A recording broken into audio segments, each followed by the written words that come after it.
Well, greetings and salutations, and welcome once again to the Newsman Weekly Podcast, episode number 83. February in Mansfield, where every day is Groundhog Day, and Bill Murray ain't coming through that door anytime soon. I wake up, I look out the window, same snowdrift, same gray sky, same frozen Main Street improvement project, just sitting there waiting on spring like it missed a deadline in 1997. Wind chill at minus 20. I step out for the mail and my eyebrows turn into wind chimes. Furnace wheezing, pipes groaning. Driveway looks like a ski slope for penguins. You know, many of you know we record this show on Mondays, which means it's Groundhog Day as we record this. Mm-hmm. And I got to tell you, in case you missed the news, Punxsutawney Phil did indeed see his shadow. Jeez. 6 more damn weeks of winter. But what the hell does that even mean? What an asshole. What the hell does that even mean when we haven't seen grass in more than a week? So a groundhog pops up, sees his shadow, 6 more weeks. Doesn't see it? Trust me, 6 more weeks. You see a pattern here, folks? In Mansfield, he could see the ghost of Punxsutawney Phil doing the polka, and we'd still get snow until Memorial Day. Well, what's it supposed to be if he doesn't see it? Then it's like early spring. Early spring mean? Well, they don't really say. Early spring to me is April. They don't really say. If we don't get snow in April, we'll be lucky. But here in Mansfield, it's the same day over and over. Wake up, shovel, mutter, repeat. Like I'm stuck in that damn movie without any Andy McDowell. So, here's a February, frozen, cranky, and under construction. Somebody wake me up when spring finally learns the piano and breaks the curse. And if you haven't seen the movie, you won't get that joke. So, let me say good morning to my partners in crime, Zach Heiser, this show's executive producer, and Hayden Gray, back for yet another attempt to videotape this mess and get it posted on YouTube. It's been a hell of a cold week, gentlemen. Speaking of hell, how the hell was your weekend? I'm just glad January's over. That's some hope. We're through January. We're into another month. Mm-hmm. My weekend was good. Friday night, I went to a charity event with some big-time Mansfield celebrities. It was a United Way charity event at Westbrook. And all the local celebrities were out. I'm out at the Westbrook. All the local celebrities were out. It was a dueling bar. Yeah. So I was doing my best to really support charity. Was it a dueling open bar? Well, for charity. It was for charity, but okay. you had to tip. But certain employers might have had to open a tab, and just put it on their tab, throw them a little cash. Well, making deals. So out with the hoi polloi. There was a commissioner there, some mayors. Did you wear your tux? No. I dressed down. Played it humble. Those things. Dressed I down. like to be the artsy one. Okay. Yeah. So you're wearing like a mohair suit. Something like that. Okay. Yeah. Let's see what else. I don't know. I was out at Snow Trails for a little bit this weekend. You said you were as well. We went out there Saturday. Did not go up on the slopes. I don't ski. I don't snowboard. I don't even tube. No. But I do sit in the bar by the fire in the lodge. It's nice. And watch people come down the hill. And it's a nice place to sit and drink. Yep, and that's exactly what we did. You know, I was looking up the Winter Olympics start next weekend. In Milan, Italy, yes? That's yes. True. Do you know the country that is favored to win the most gold medals?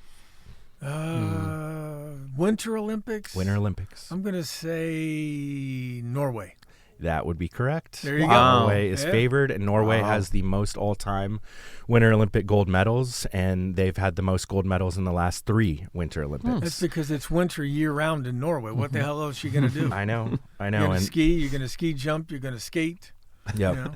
They should win. It ain't like Phoenix in August, you know. We ain't doing that. Oh, correct. That was a good guess on my part. It was. I honestly had no idea. Very well done. Yes. And I was surprised to see that the U.S. had not won the most gold medals since 1932. Wow. Well, and we won't again. Keep it going. Somebody might bet on it. I don't know. Well, you know, it's maybe a good underdog. Maybe we win the hockey medal again. We don't get to be the underdog very often. In the Winter Olympics, we are. I did watch the documentary over there. That's not what we're going to be talking about in What's Carl Watching, but I did watch the 2025 documentary about the U.S. men's hockey team in Lake Placid that won the gold medal by beating the Russians in the semifinals, and then Finland in the gold medal game. Everybody forgets the Finland game. I don't think people do because there's been like 18 documentaries about it. So, well, there was one cool part about this documentary is they had a lot of the guys came back to the ice arena there in Lake Placid and had them sitting on the bench where they were. And it's funny because 45 years later, as guys do, they're cracking on each other. They're watching some video, and the puck gets by this goalkeeper and during a practice or something, and somebody said, it must have been Johansson. He's like, why do you say it? He goes, because you gave up a goal.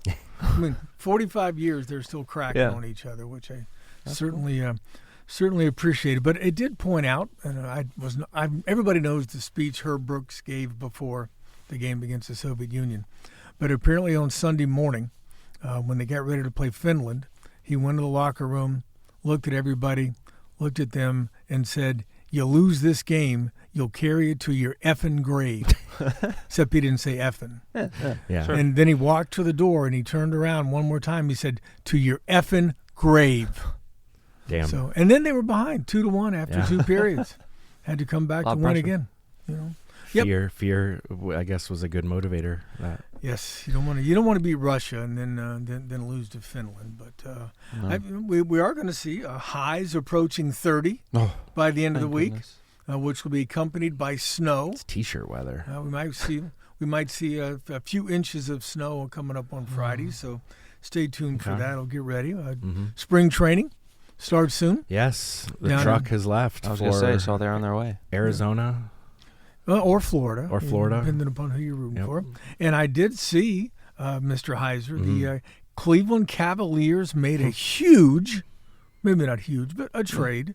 They picked up Keon Ellis, who supposedly is going to help them. Yes. And Dennis Schroeder, who won't help them. Yeah, Schroeder. I think it's pronounced Schroeder. But they now have they now have more guards than a correction facility. Well, listen, what this could mean is maybe they're shopping Garland, something else is in the works, and I love me some Darius Garland, but maybe something else is in the works. Who they traded was DeAndre Hunter, who.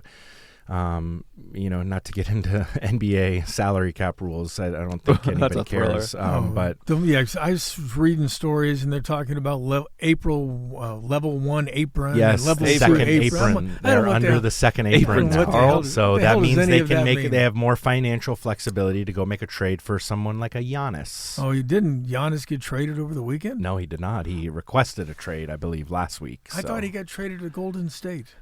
No, there's probably some fake news out there. Okay, yeah. Well, apparently the internet the internet is full. The internet again. does its thing. Yeah. Yeah, I did see the Cavs did beat the Trailblazers Sunday night. They did. They did, and I like this trade. Trade. Did the new guy play? No, not yet. Okay. I don't think so. But Schroeder's a veteran point guard, and he definitely can get buckets. What's happening? I went to look at the Cavaliers box score, and ESPN came up. So when you go to the ESPN website, it's automatic video.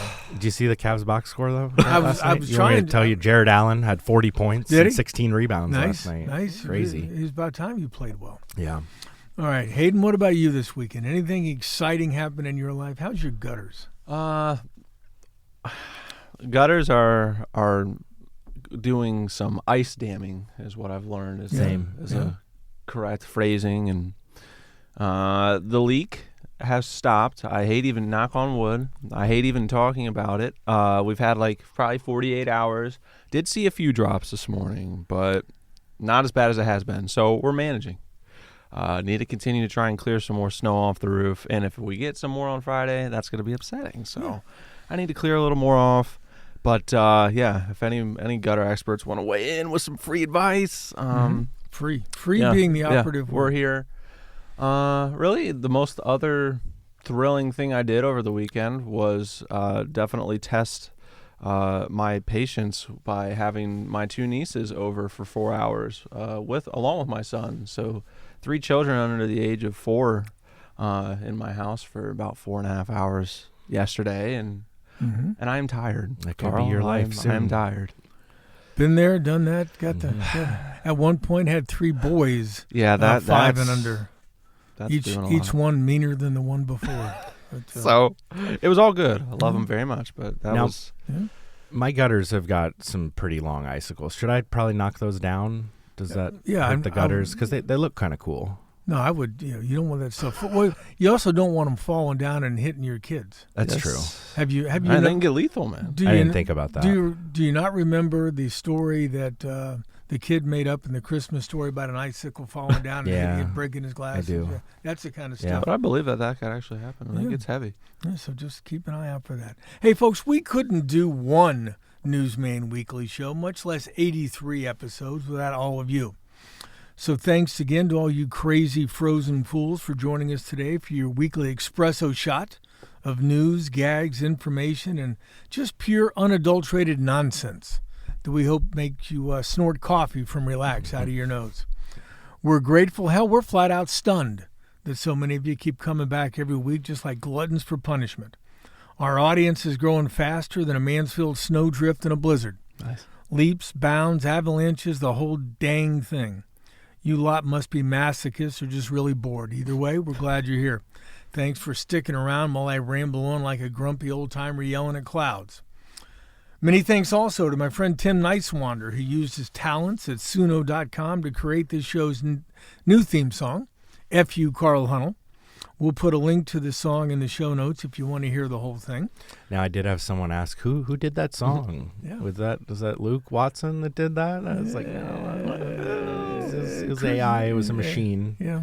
Oh, okay, well, did Nicewander write the lyrics? Well, what he does is he goes and create. I asked him about it because I did there's see some him. prompting, right? I did see him at where was it? The Phoenix on Saturday, and he described his creative process. And he does just type some notes up, key phrases and things, and then you dump it into the Suno.com and tell it what you want. That's what all the pop stars do anyway. They write some notes and then Pharrell writes the song. Yeah, exactly. So. Hey, our thanks also to the great folks at Relax It's Just Coffee for sponsoring this show and for being such a great partner to the Newsman Weekly.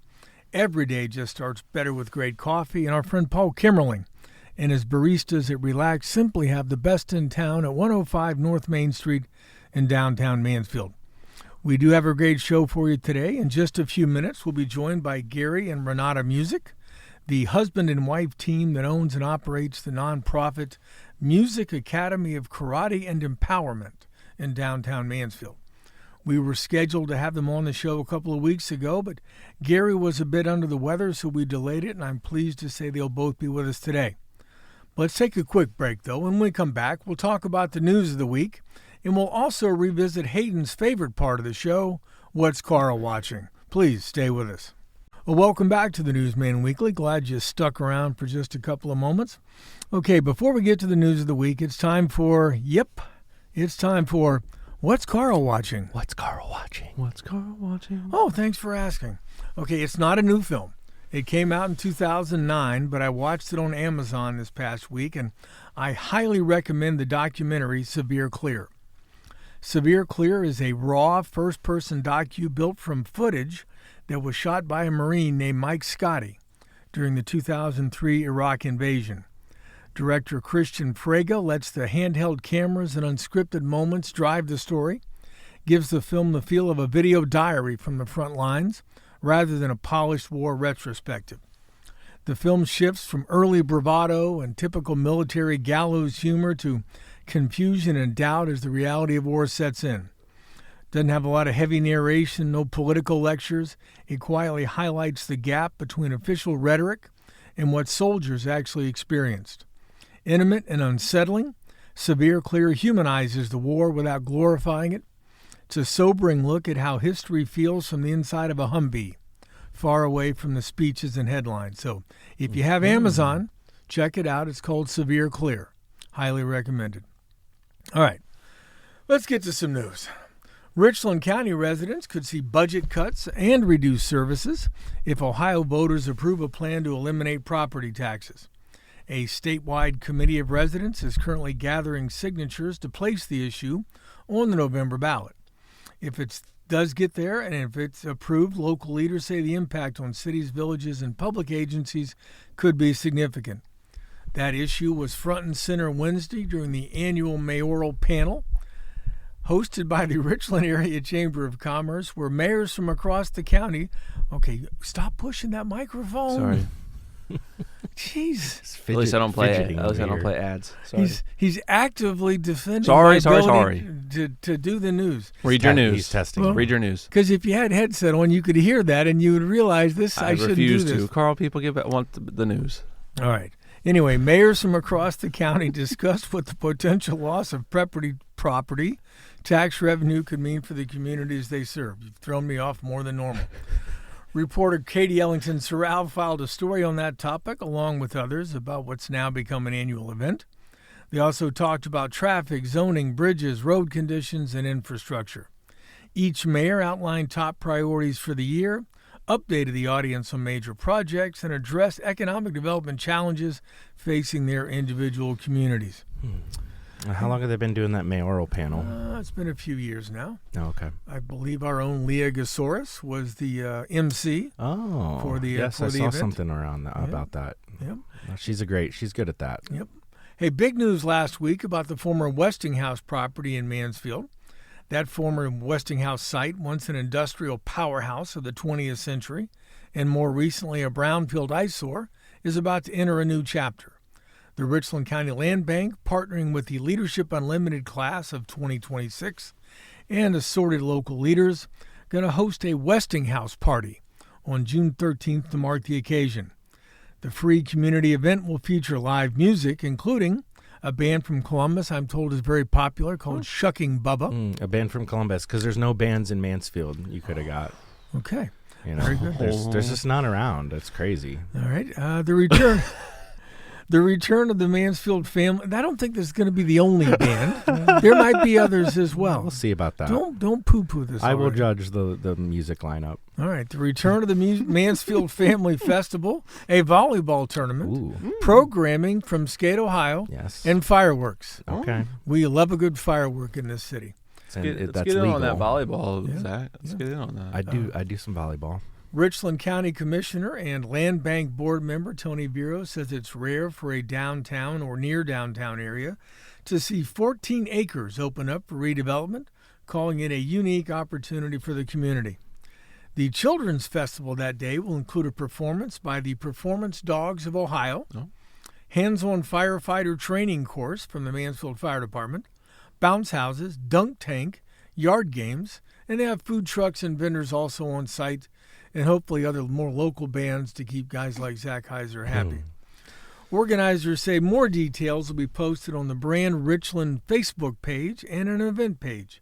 Information about becoming a sponsor, vendor, or volunteer is available on the event website, and Heiser, perhaps you could go on and suggest some local bands you'd like to see. Perhaps. Maybe I just did. I just did it on this show now. But when is this event? June 13th. June 13th. I think I'm going to be in España. Oh, see, then you don't care. Wow. Yeah. Okay. I think I'll be out of the country. Yeah. Wow. What part of Spain you going to? I don't know yet. You going to Barcelona? We're going to go all around. Maybe a little Barcelona. Maybe I'll see your son. Yeah. Maybe a little Valencia. Wow. Yeah. Madrid. I'd let him know you were coming, and he could show you the places That'd be great. That the tourists don't always get to see. That's always a goal. All right. One more piece of local news before we take a break. 2 Mansfield men and a 15-year-old boy are now charged in connection with a 2025 homicide that investigators say stemmed from a fight the year before. I don't know how you pronounce this. I'm going to try to say it. Yaounde Hawthorne, that's Yaounde, who's 25. Elijah Taylor, 21, and the juvenile defendant are all facing aggravated murder charges in the August 17th shooting death of 18-year-old Jamarian Hobbs. Don't know if I'm pronouncing that one right either. Okay. Richland County Prosecutor Jody Schumacher discussed the case last week, saying the shooting appears to have been motivated by a dispute between the juvenile and the victim the previous summer, a conflict she says was never forgotten. The shooting happened in an alley between Lexington Avenue and South Main Street. Prosecutors said all 3 defendants were armed and at least 2 of them fired shots. Hawthorne was indicted October 23rd. He's scheduled for trial May 15th. He remains in the Richland County Jail. In fact, has gotten in more trouble since he got to the county jail. Apparently, he's been charged with felony vandalism of the commissary kiosk. I thought jails rehabilitated people. Okay. Speaking of jails, Taylor was arrested on December 19th. His case was bound over December 31st for consideration by a Richland County grand jury. No indictment has been made public in that case. No trial date's been set. The 15-year-old remains in the Richland County Juvenile Court Detention Center as prosecutors seek to have him moved into adult court for potential trial. Carl, I know you probably said it. Remind me, this was this past summer, you said? Yeah, it was 2025. Or 2025. Yep. Okay. Summer of 2025. All right. All right, that's enough for now. Let's take a quick break, and when we come back, we'll be joined by Gary and Reneta Music, and we'll learn about all things karate in Mansfield. Karate. So please, stay with us. Well, welcome back to the News Maine Weekly Podcast. Joining us now, as promised, are Gary and Reneta Music, the husband and wife team running the nonprofit Music Academy of Karate and Empowerment at 44 West 4th Street, our next-door neighbors. Welcome to both of you. Thanks for coming in, and thanks for getting up so damn early. Thanks for having us. Yeah, thank you. All right, let's jump right in. Have you both explain a little bit about yourselves and how you decided what got you into karate and the entire martial arts world. And Reneta, we'll let you go first. Well, as the legend has been told, I got into karate because my brother said girls can't do karate. And that was after I threw a roundhouse, and I was like, Dad told me girls can do anything boys can do and better. So here I am. There you go. How old were you when that I was 20. Okay. So 35 years ago. Right. Yeah. How about you, Gary? Did anybody ever tell you you can't do karate? No, not really. Just so people have an understanding, Gary Music is probably the OG of karate and martial arts folks here in Mansfield. So how did you get started in that world, though? I think the first time I ever thought about doing karate, I found a Japanese newspaper in my dad's closet, and it kind of fascinated me, the kanji. Mm-hmm. And he brought that back when he was in the military. And he knew some karate, but it was more like what the 101st Airborne did during World War II, like judo. Yeah, okay. And he'd show me some of that. He boxed, so he showed me how to box. But I think getting picked on in school is what got me to where I asked my mom to take me to karate lessons. I assume you were smaller then, because I'm trying to picture somebody picking on Gary Music today. That seems like a formidable task. Yeah, I'm pretty big. Bigger than I want to be. Yeah. All right. Well, for simple people like me who think belts and breaking boards when I think about karate, how would you explain what kata really is and why it's so important in the world of traditional karate? I know you've got a new book coming out, and talk about kata. Sorry. Well, kata looks sort of like a dance, about halfway between a dance and what you would think of as shadow boxing. It's different shadow boxing, though, because it's prearranged. So the movements in the beginning kata are pretty simple and repetitive. Then as the kata get more difficult, they become longer usually, more compound movements instead of just one movement, kicks. Mm-hmm.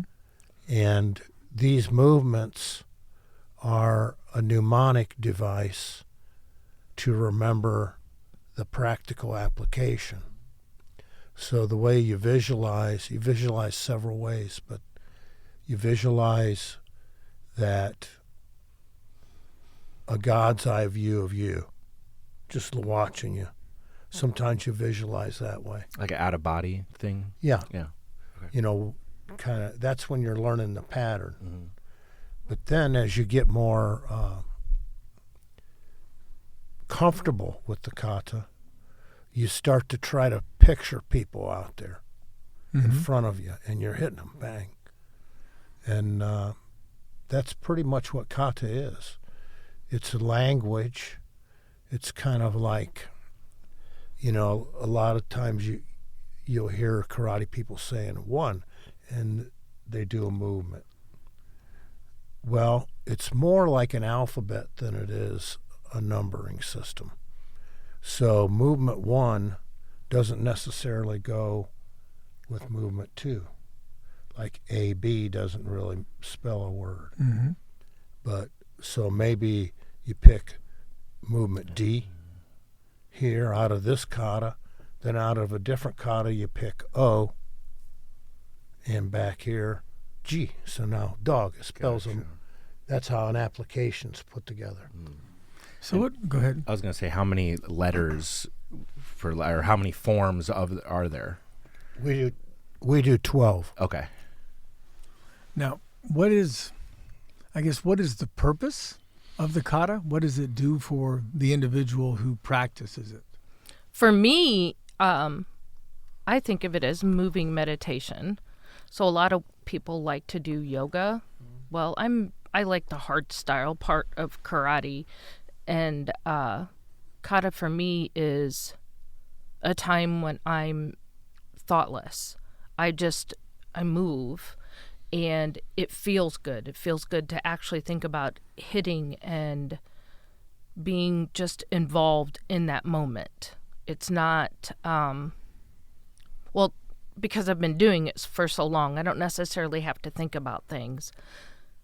I am pretty hard on myself because I evaluate, like if I feel my shoulder come up or something, I'll have to tuck my shoulder. It's just little bitty things, but it's just a moment in time where nothing else matters. It's like I said, like doing yoga, nothing matters. Kata is just, it's intense, and you forget about everything else. Plus, it's so good for kids. It develops strength in their body. It develops bone structure because you're moving and you're striking. It develops discipline because they have to stand still as somebody's going around and fixing them.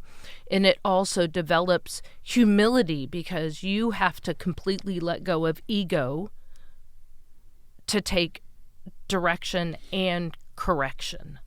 See, I was going to try yoga because I went out and got a mat.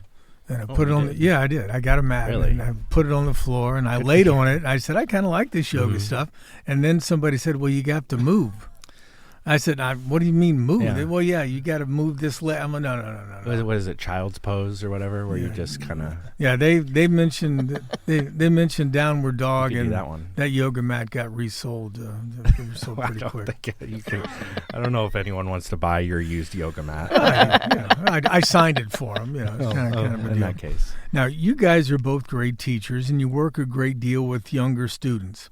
How has your approach to teaching kind of evolved over the years, especially for students, for example, Hayden being a younger person, who have shorter attention spans, and they're busy parents? How does that all work? You want me to go on that one? Yeah. Okay.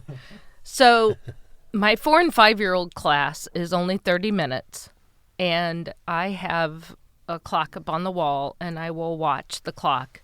And depending on the attention span of the kids, I will either do something for 2 minutes or 5 minutes, and then they run.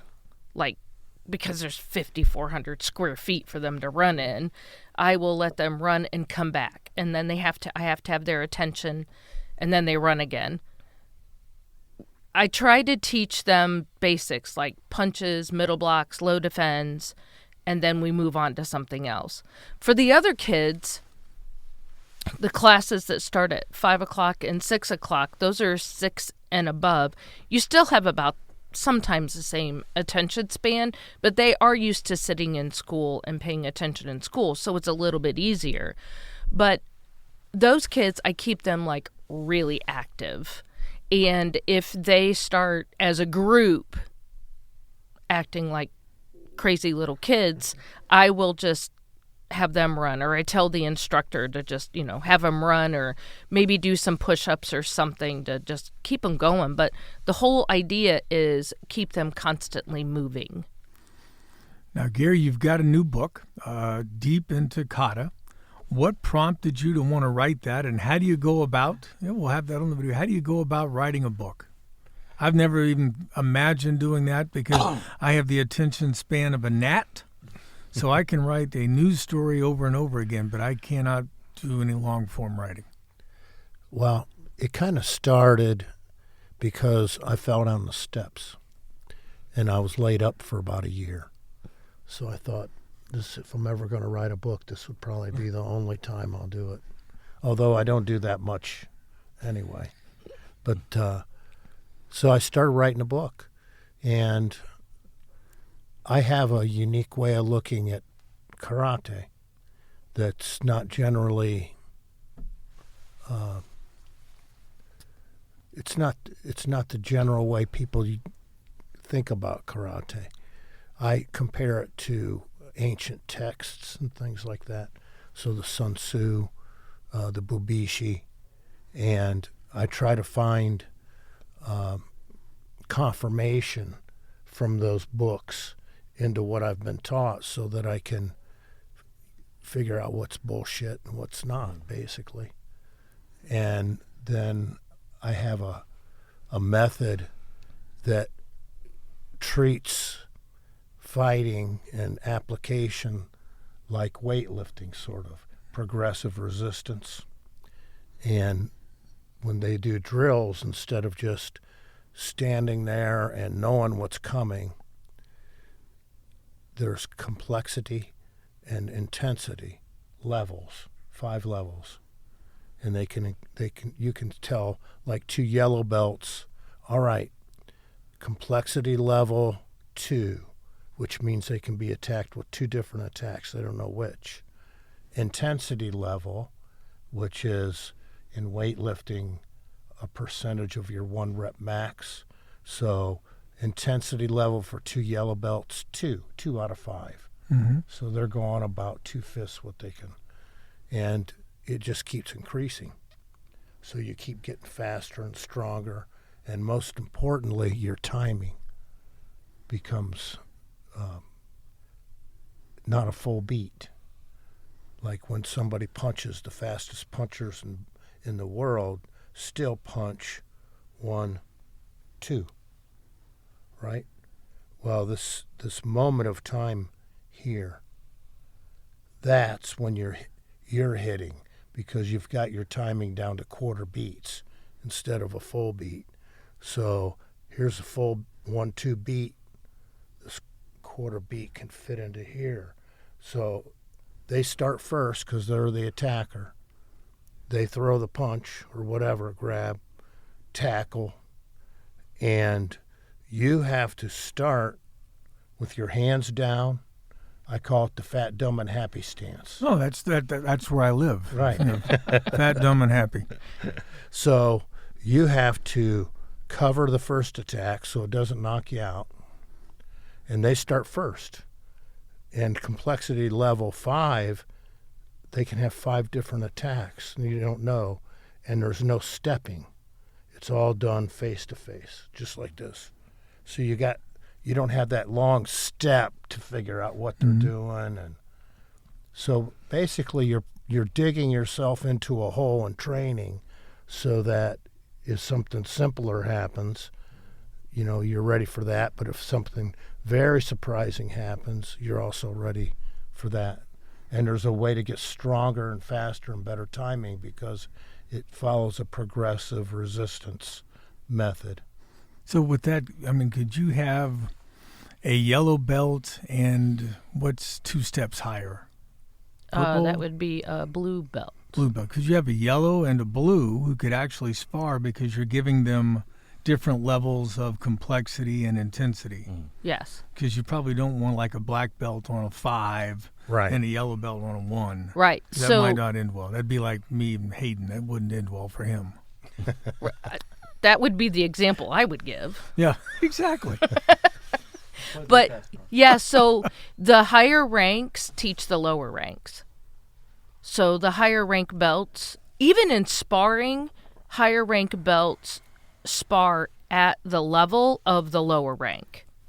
We don't expect like a yellow belt to be able to spar with a brown belt at a brown belt level because there's, 2 or 3 more years experience. But that brown belt is in a teaching position as the blue belt would be with the yellow belt. Okay. They're in a teaching position. So you slow things down and you look at it. And when I teach empowerment and life protection in the community, I teach this. This is exactly how I teach people. Because if you don't get your hands up, you're going to get punched in the face. So all the fancy things that you see in the movies are not real. They're all choreographed. This is real life shit that's about to go down. Right. Know? That's what Mike Tyson once said. He goes, everybody's got a strategy until they get punched in the mouth. Until they get punched in the mouth. Yeah. Gary, right. You mentioned some of the ancient literature with Japanese and karate, and how far does that go back? Like, and what are some? Talk about that a little bit. Sun Tzu is 500 BC. Okay. And it predated, actually, not writing itself, but the writing of books is a general habit like we do today. So some things were written in books, but the Sun Tzu was written later. It was a poem that you memorized and repeated, like a song. It's like an oral tradition first, and then right. Yeah. Okay. So the best way to learn the Sun Tzu is to listen to it. Even in English, it still has a rhythm. And so you listen to it, and you can be really paying attention or not paying attention. Doesn't matter, you're still listening to it. And it kind of forms your mind to think in the same tactical way that Sun Tzu did. Really?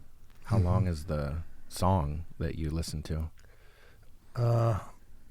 It probably goes through the whole book in probably not much more than 35, 40 minutes. Okay. We used to travel and teach a lot. We don't do that anymore, and we'd be traveling in we've got a Corvette, and that used to be our mode of transportation for 8 hours to New York. Nice. My knees and my ears, and he'd put the Sun Tzu on, and I was like, oh my God, this is awful. So I'd put in headphones and I'd listen to my own stuff. And then one day I didn't. And I was like, this stuff's interesting. And it's not, you have to think beyond what you're hearing. It starts to sink into the gray matter. And even now, running a business, I have referenced the Sun Tzu more than once in my business. And that's what Deep Into Kata is about. It's not necessarily about karate. It's about tactics and strategy, because it references the Sun Tzu so much. You know, in a life protection situation, if you know yourself and you know your enemy, your chances of survival are much higher than if you don't know yourself and you don't know your enemy. You're just screwed right there. And how do you know your enemy in an attack situation? Well, you practice things in your mind over and over again. You practice going in safe places. And if you're not in a safe place, what do I do when I reach that unsafe place? You know, like when I walk out of here at night, I think about things. Like, I know that there's a door across the source, so nobody can hide there. But around Tara's Floral Expression, that's wide open, and somebody could hide there. So I'm always aware of what my surroundings are. That's knowing my enemy. And I know what I'm capable of. So if that makes any sense. It's kind of a way of life. Like, you can apply it to a lot of different things other than just the karate moves. Absolutely. And that's what karate is. Right. It's a way of life. And the same with strength training. The Strength and Fitness Center that's upstairs, I constantly tell people, it's not just to come in and run on the treadmill for 5 minutes and you're done. It's improving you mentally, physically, and emotionally. All right, now this is a city, I believe, from being here for a number of years, with a long martial arts history. But I suspect the local karate scene has changed a great deal over the years. How would you describe the current local karate scene, and where does your academy fit into that? You take that, and then I'll talk history. Okay, that sounds good. So that's a good question. I believe our academy has the most enrolled. I could be completely wrong. I sit somewhere between like 55 students enrolled in the academy. And I know that there are other karate schools. I know of 2, maybe 3 karate schools, and then there's a jiu-jitsu school in Lexington. Chitwoods is down there in Lexington. It's a fruit, but it's like not even comparing an apple to an apple. You're talking like apple to a banana, because what we do is hard style, and jiu-jitsu is more grappling and conquering a person to get them to submit. Ours is escaping situations and practicing forms and things like that.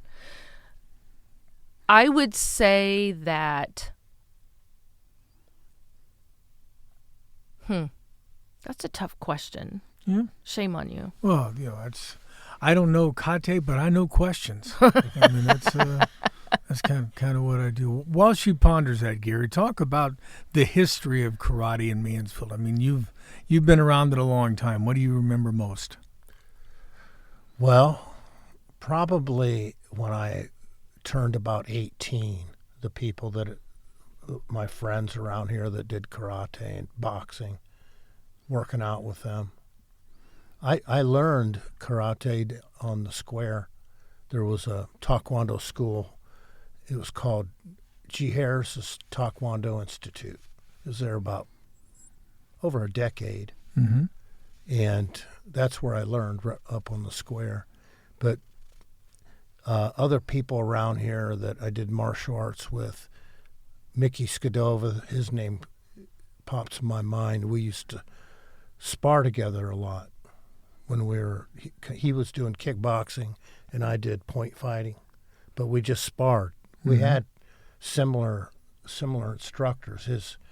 Our Korean masters were brothers. So his Korean master was Dong Hai Che and mine was Tong Chu Che.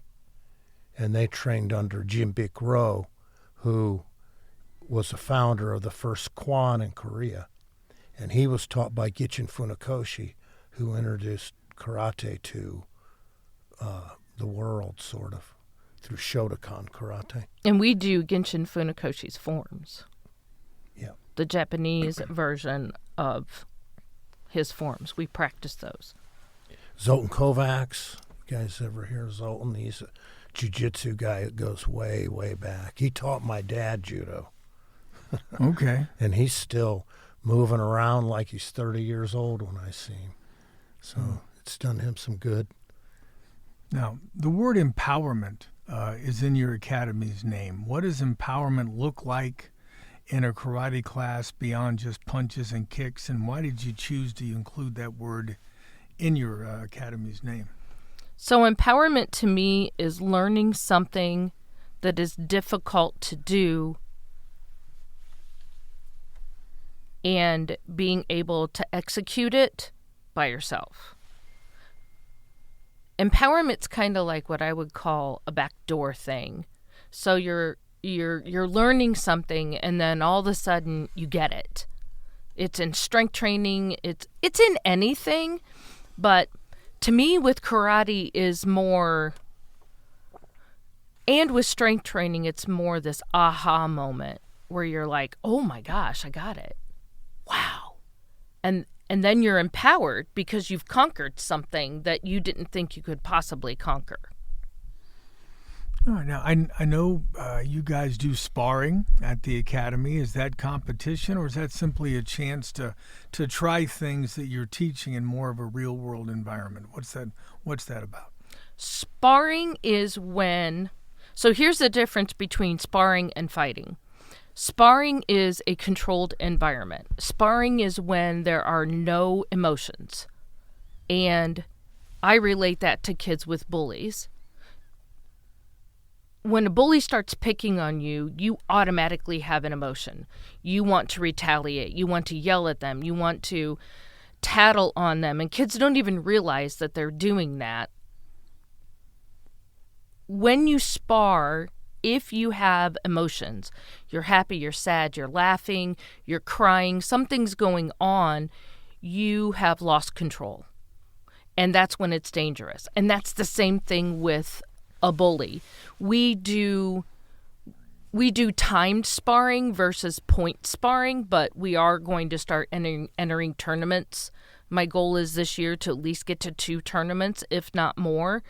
So we have to start practicing some point sparring, it's a totally different way to spar.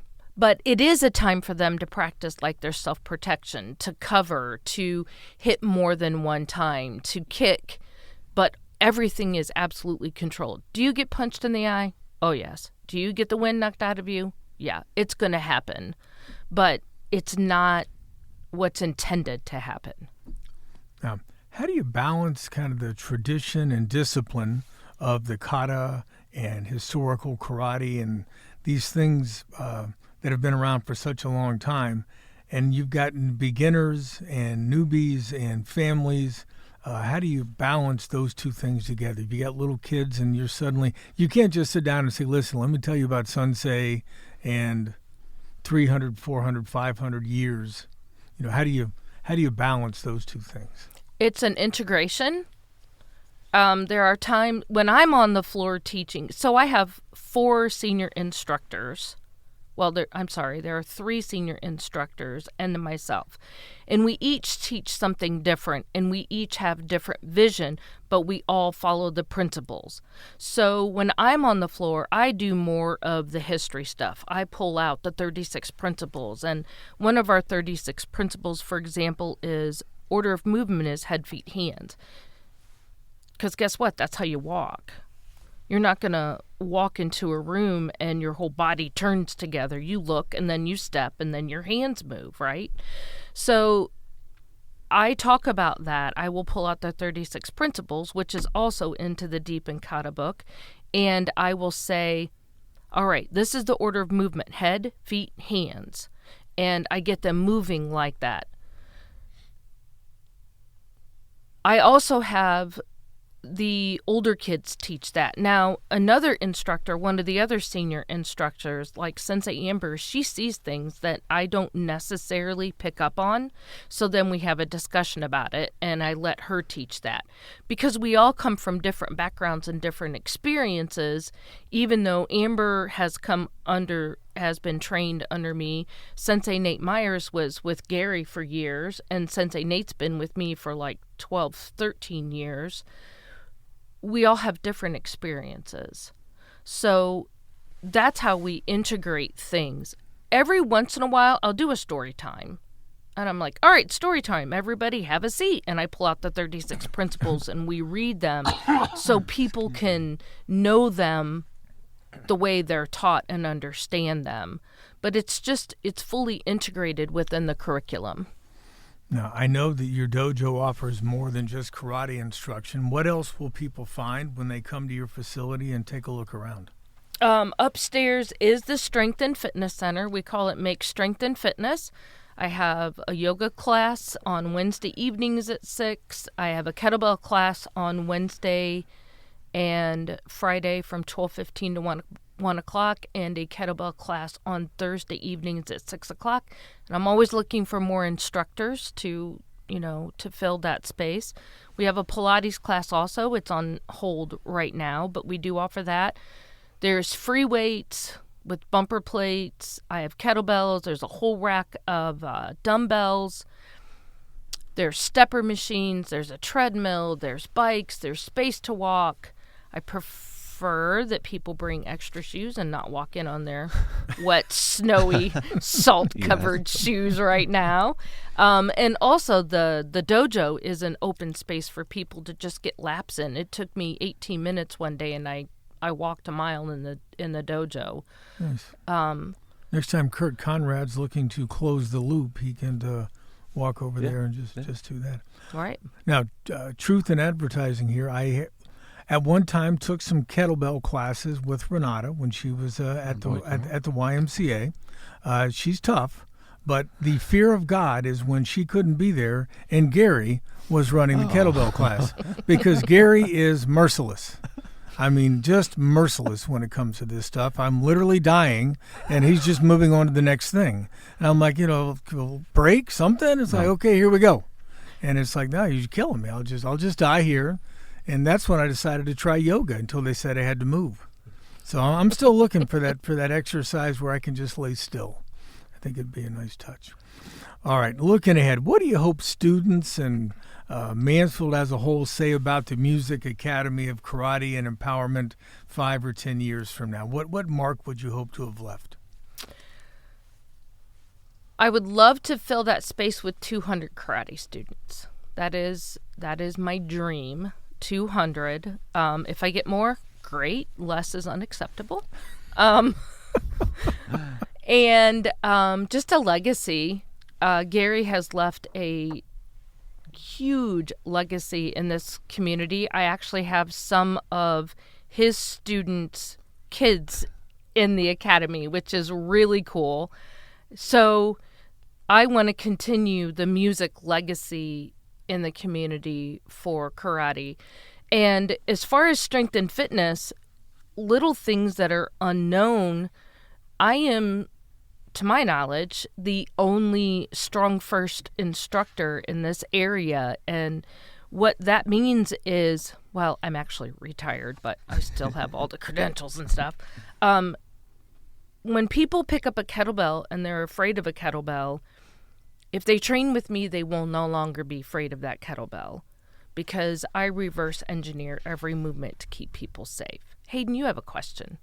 Well, and it was kind of related to what you were talking about, just as far as I was going to say, whether it's related to, trying to increase the amount of children in the academy or when it comes to things such as strength, I think that number can grow when people let themselves be vulnerable and try something they're afraid of. So that was what I was you were kind of already touching on it is, what are the steps that you take for people who just need to take that next step and branch out and just, get into entry level and begin it, because it sounds like your academy is a place where people can find a safe haven in that. And you really focus, it sounds like you really focus on, bringing them out of that vulnerable spot or allow them to be vulnerable so they can kind of drop that fear. Yeah. So thank you for saying that. I feel like I kind of specialize in that. It is a very safe place. First of all, when it comes to the kids, I don't allow anybody to make fun of anybody. I have a ton of neurodivergent kids in there. I believe I am myself quite neurodivergent. So we walk with a lot of empathy for people. And also with adult karate, because we have classes for adults Monday, Wednesday, Thursday at 7:00. If you're going to improve yourself, you have to step outside of your own box. You can't live in a little tiny bubble or a little box and expect things to improve because they will not. It is a very safe place to be vulnerable. I won't allow women to feel uncomfortable in the Strength and Fitness Center at all. That is a no-go. Like my one rule is be kind. So if you're making a woman feel uncomfortable, you're not being kind. And kids, I don't allow, like I've had a couple kids pick on kids and I was like, nope, we have a big sit down and a big powwow about being kind to one another. I don't even let kids outrace each other. So if they do like a lap around, you have to run the exact same pace as the person that's leading. I don't allow any winning type situations because that makes a kid feel bad. There's enough of that in their life. They need to be in a safe space. All right. Where can people get a copy of the book? Is it available online in a bookstore? How can people get a copy of the book? We do sell them at the dojo for $30. We also have hardback. What are those, 40? 44. 44 for hardback. And the new bookstore that's right beside us, what's it called, Rosetto? Rose Circle? Yeah, Rose Circle. We have them in there, and you can purchase them online. If you purchase them at the dojo, the proceeds go right into the dojo. Okay. Well, very good. Folks, we are going to wrap up today's show on that note. It's been a pleasure to talk to Gary and Reneta Music. Grandmaster Gary Music, a 10th degree black belt martial artist. 10th degree. That's like 9 more than 1. See, I know math. I will not be messing with Gary. No, not in this or any other life. Even though we found out a while back that Gary and I served in the 179th Airlift Wing at approximately the same time. Yep. Way back in the day. So thank you for your service.